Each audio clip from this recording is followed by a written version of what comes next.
Hello everyone, this is Anuradha Sharma and you are watching my channel IELTS with Anuradha. You will hear a number of different recordings and will have to answer questions on what you hear.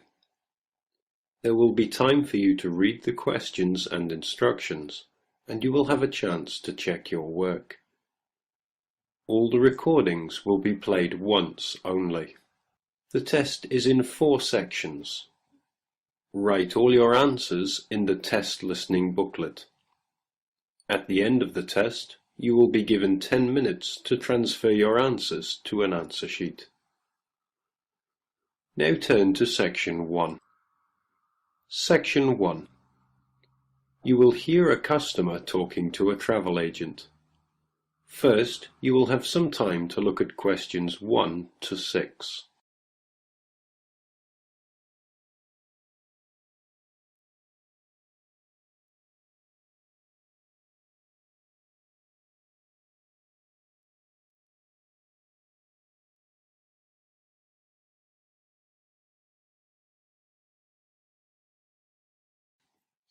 You will see there is an example which has been done for you. On this occasion only, the conversation relating to this will be played first. Hello, welcome to the travel depot. How can I help you? Well, I'm looking for a reasonably priced holiday. I went to South Africa for a month last year, and I'd like to see North America this time, maybe Canada. The customer says he went to South Africa last year, so the correct answer is C. Now we shall begin. You should answer the questions as you listen, because you will not hear the recording a second time. Listen carefully and answer questions 1 to 6. Hello, welcome to the travel depot. How can I help you? Well, I'm looking for a reasonably priced holiday. I went to South Africa for a month last year, and I'd like to see North America this time, maybe Canada. But I'm also interested in Europe if the prices to Canada are too expensive. I'm on quite a tight budget, you see. Well, you could go to Europe, but I'll get some prices for Canada first. I've been to Vancouver. It's lovely at this time of year. And we have some special offers on at the moment. Okay, well, I have some relatives over in Vancouver, so that would be good. I can always travel around Europe next year. Besides, it may be a bit too hot for me at this time. Right, let's have a look at some prices then. When would you like to go? Sometime at the end of next month if possible, but I'm quite flexible any time between the 24th and the 31st. I'd like to go for 3 weeks. Well, there's lots of availability for those dates. Now, if you're concerned about the cost, it's cheaper if you don't mind not flying direct. Sorry, what do you mean? Well, if you don't mind changing planes, then it's cheaper. Oh, well, I don't mind changing planes. In that case, the cheapest flight I have leaves on the 25th and changes in New York. It's only a short stop. You'll be in the airport for 2.5 hours. How does that sound? Sounds good, but what's the price? That's £412 for a return flight, but that doesn't include airport tax. Would you like to arrange any accommodation? No, I have a cousin I can stay with. All I need is a flight, so I think I'll take that one. Right, I'll just check availability for your return. 3 weeks, did you say? Yes, that's right. Okay, well, there are seats available on the 14th or the 15th. Which one would you prefer? The 14th sounds good. Yes, from the 25th to the 14th sounds fine. I'll reserve that for you then. Can you tell me your name, please? Jim Jackson. Is that Jackson? That's right. And can I take an address and contact number? Yes, it's 10 Allen Road, Oldham. Do you want a home number or my mobile? Either's fine. Well, my home number is 0151 433 398. Okay, so you're booked on flight number VN217 to Vancouver, leaving London Heathrow at 11:35 in the morning on the 25th and returning on the 14th. So that's 20 nights. Now, one more thing. You now have some time to read questions 7 to 10.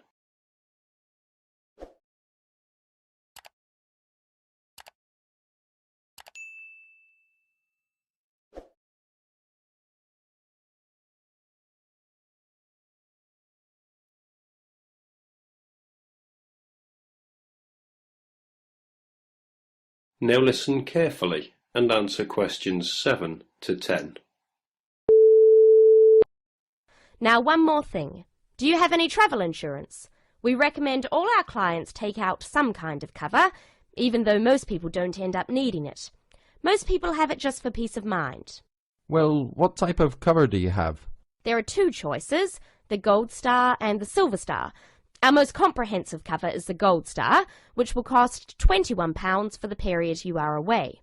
It's a good policy because it covers almost all eventualities, even extreme sports such as snowboarding and skydiving. What about the Silver Star? That's £18, but it doesn't cover you for any dangerous sports. Well, for £3, I think I'll take the first one. The gold cover, please. Right, and is there anything else I can help you with? Well, do you have any information about what to do in Vancouver? Yes, I'm sure there's something on the computer that can help. Yes. There's a Shakespeare play at the theatre, but at $54 it's quite expensive. That starts at 8 p.m. The City Museum is really popular too, if you like that kind of thing. They have a special exhibition of Japanese armour next month. Entrance is free and the museum is open from 9 to 4:30, Monday to Saturday. Would you be interested in either of those? Oh, well, maybe. Well, I'm sure you can arrange that when you get there anyway. So it's the flight and the Gold Star insurance. That's £433 in total. Can I pay by Visa? Yes, of course. If you start... That is the end of section 1. You now have half a minute to check your answers.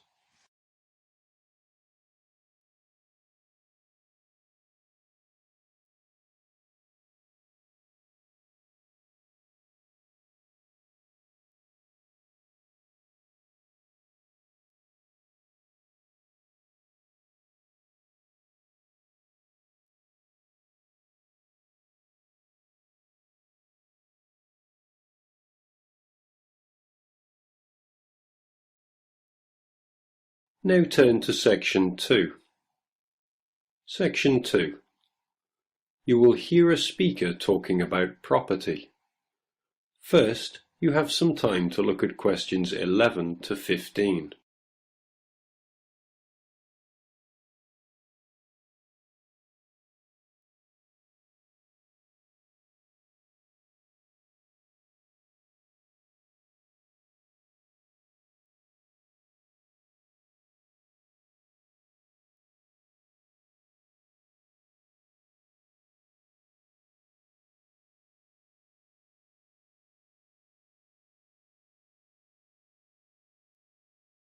Now listen carefully to the first part of the talk and answer questions 11 to 15. Thank you very much for inviting me here today. I understand that you all own your own home, and some of you may be interested in buying additional property here in the city, so I hope you will find the information I am going to share with you useful and informative. I'm going to talk about the situation with property here in the city. The city centre of any area is obviously going to have the highest prices, and as more and more people are competing for houses in this area, both renting and buying are becoming increasingly difficult. It is most people's dream to one day own their own house. House ownership gives us a feeling of having achieved something, and we can see clearly what we have worked so hard for all our lives. It can give us a sense of security for our old age, and a knowledge that we will hopefully have something to pass on to our children. However, buying a house, particularly for first-time buyers, is becoming more and more difficult, not only due to increasing prices, but also because of the need for a substantial deposit. For younger people, buying their first home is very difficult and often impossible. Young couples who cannot get the deposit together need to rent for a long time and sometimes forever. While traditionally homes near the centre of the city have been the most desirable, people are now looking further afield. This has happened for a number of reasons, the main one being that our style of work is changing, along with that of other countries such as the USA. In certain professions, for example sales and computing, it is no longer necessary for people to be based in an office full-time. More and more people are beginning to work from home, which means they can avoid the hustle and bustle of rush hour traffic jams into work and have more freedom to choose to live in a more rural and peaceful location. My company deals with finding property for both purchasers and renters in the city area. One of my main roles within the company is to find investment properties for people who wish to plan ahead for their future. You now have some time to read questions 16 to 20.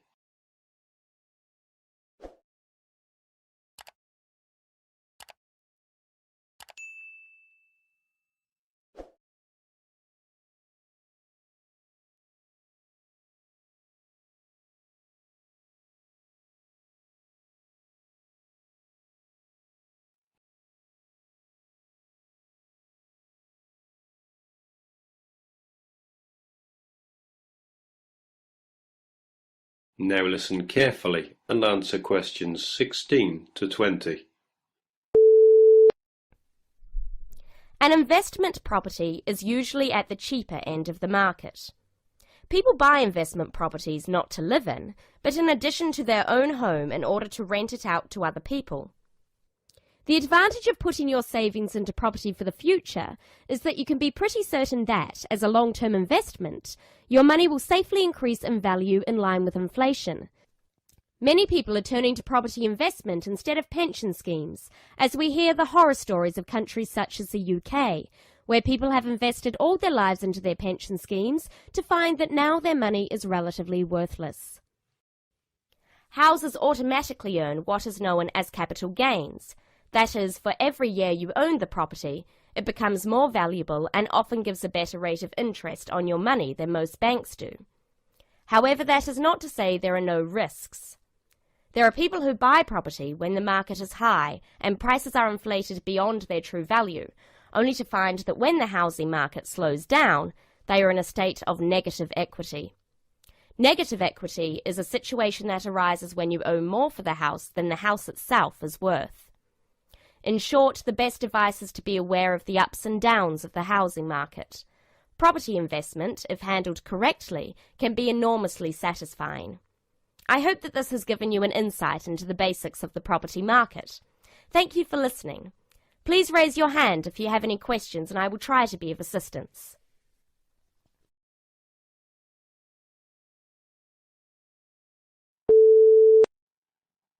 That is the end of section 2. You will now have half a minute to check your answers.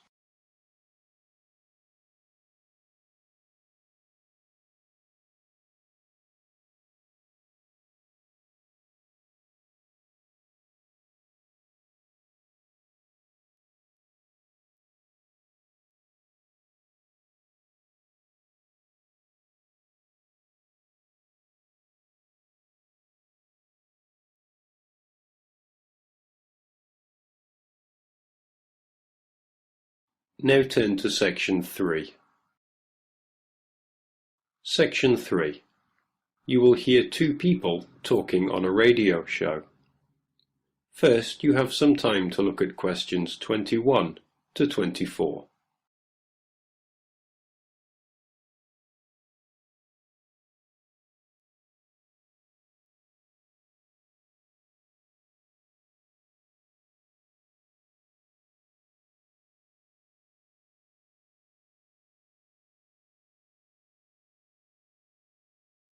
Now listen carefully to the first part of the conversation and answer questions 21 to 24. Thank you very much for tuning in today to listen to our weekly hour on conservation issues. Last week we spoke about the impact of environmental changes on primates, and this week, to continue the theme, we have invited in a specialist by the name of Professor Andrew Ripley, all the way from USA, to tell us more about the problems faced by the cat family. Professor Ripley, thank you very much for joining us today. It's my pleasure. Thank you very much for inviting me. So I understand that you spent a great proportion of your time travelling the globe and monitoring changes in population levels of the cat family. Yes, that's correct. Of course, we're not talking about the domestic cat here, but their majestic cousins such as the lion, tiger and jaguar, to name but a few. Which member of the cat family do you yourself find to be the most fascinating? Well, I've spent a lot of time recently studying jaguars, but the lion is still my personal favourite. It is the world's most social cat, and unusual in the way in which it chooses to group together with others of its species. Prides of lions basking in the sunshine are probably one of people's most vivid perceptions of the African bush. Yes, certainly. I totally agree with you.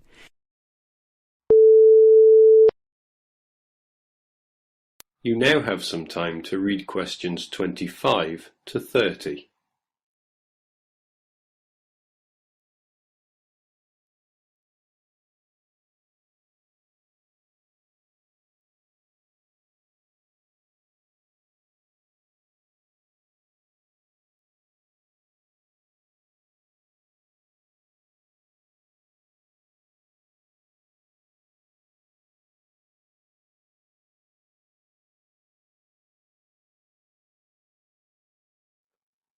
Now listen carefully and answer questions 25 to 30. Can you tell me the current lion population in Africa these days? Well, it's very difficult to measure it accurately. Figures range from 100,000 to as few as 30,000. But it's generally estimated that there are 50,000. In order to maintain the population and protect the species from poachers, many are moved to protected areas. Which member of the cat family do you feel is most at risk? For different reasons, a number of species of the cat family are endangered, sometimes due to natural predators or environmental changes, but mainly because of the threat of hunters. For example, I'm sure you're aware the bones and body parts of tigers have been and still are traditionally used in medicines in the Far East. And because of this and the demand for medicine made from tiger parts, their numbers have been falling for some time. And to date there are fewer than 6,000 tigers living in their natural habitat of the forests and plains of Asia. What is being done to curb the population decrease? Well, specialists such as myself work closely with conservationist groups such as the World Wildlife Federation, or WWF, to protect tigers from illegal hunting. WWF considers the drop in tiger numbers to be catastrophic, and they are working hard to conserve the populations in China, India, Indonesia, Malaysia, Thailand, Vietnam, and Russia. I understand that poaching is not the only problem faced by the leopard. Let me get this right. Is it the snow leopard which lives in the mountains in Asia? Yes, it is. Poaching has been a problem, but not the most important. Its natural prey, the animals it hunts, is declining too. Its natural habitat in high-altitude areas, specifically the pastures, is threatened by the growth of agriculture. It is this that is causing the main problem for the snow leopard. It is going to be extremely difficult for numbers to recover. But again, the WWF has been working hard to continue to fund projects to aid the snow leopard in Nepal and Pakistan, and hopefully Bhutan very soon. Well, this is fascinating information you are giving us, Professor. We are just going into a short commercial break. When we come back, I have a few questions for you about the puma and the jaguar. Remember, listeners, there will be an opportunity to phone in and voice any opinions or questions you may have for the Professor in 10 minutes.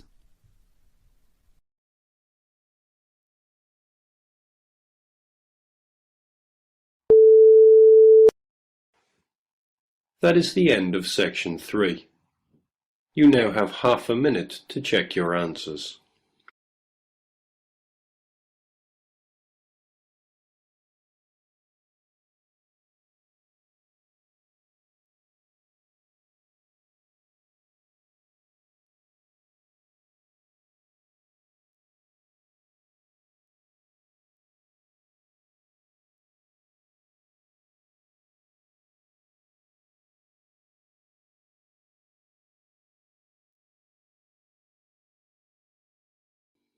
Now turn to section 4. Section 4. you will hear a talk on the subject of overpopulation. First, you have some time to look at questions 31 to 40.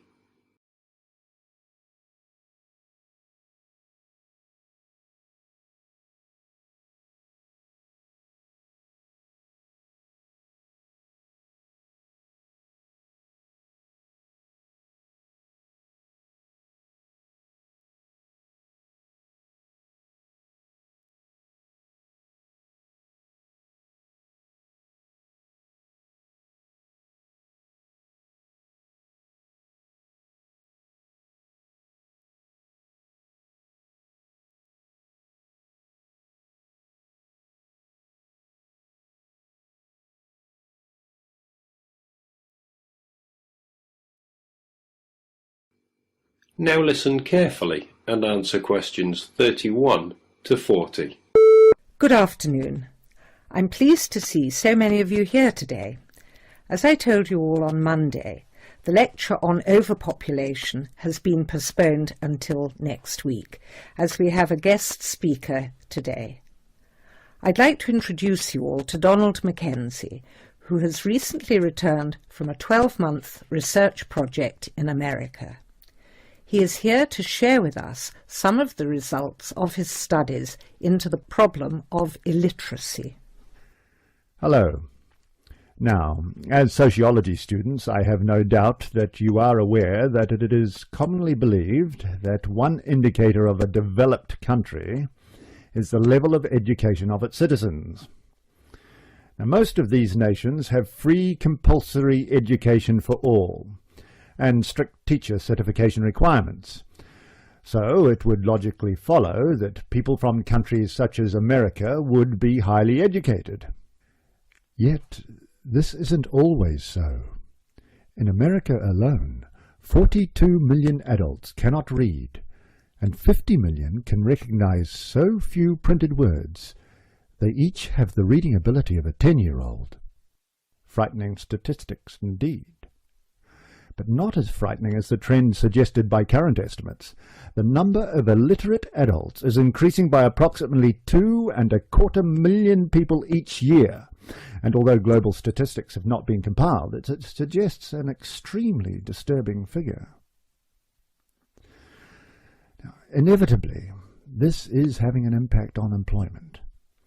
In America, the annual cost in welfare programs and unemployment compensation due to illiteracy stands at $6 billion and an additional $237 billion a year in unrealized earnings is forfeited by people who lack basic reading skills. There is also the cost of post-school literacy programs, which have been put in place in order to counter this increasing figure. A conservative estimate places the cost of these programs at $10 billion each year and growing steadily. Moving on.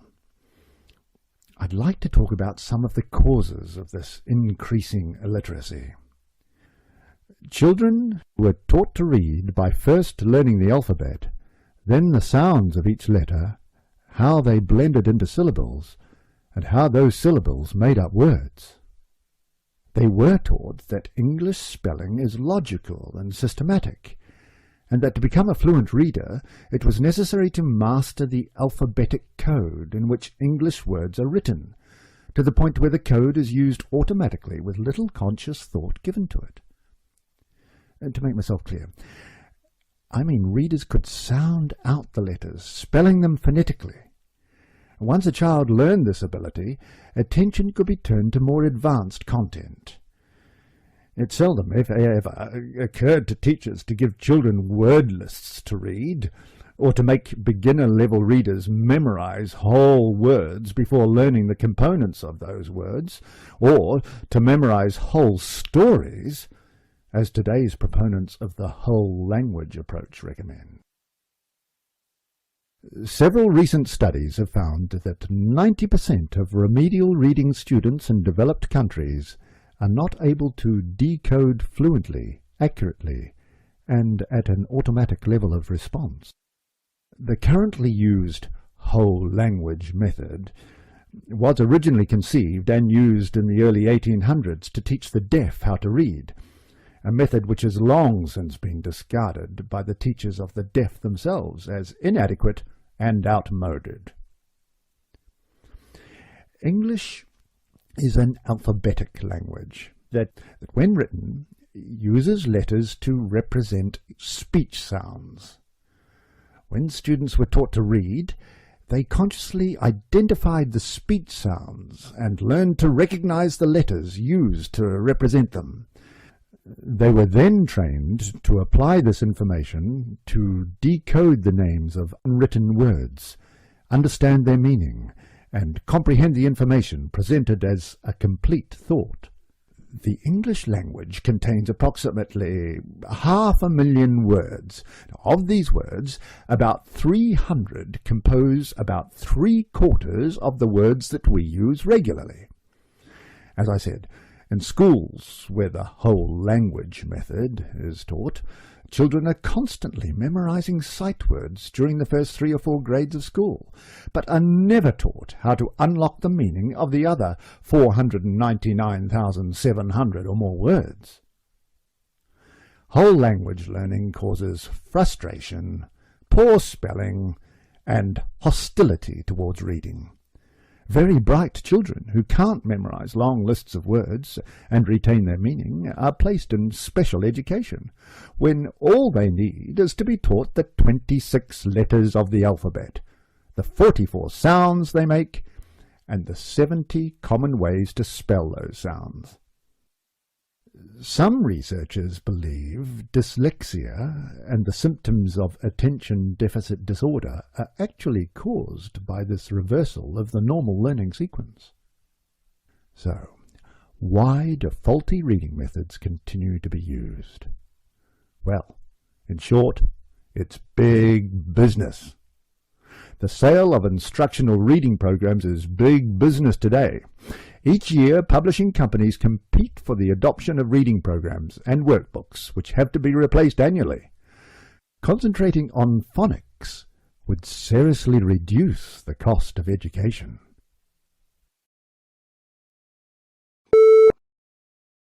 That is the end of the listening test.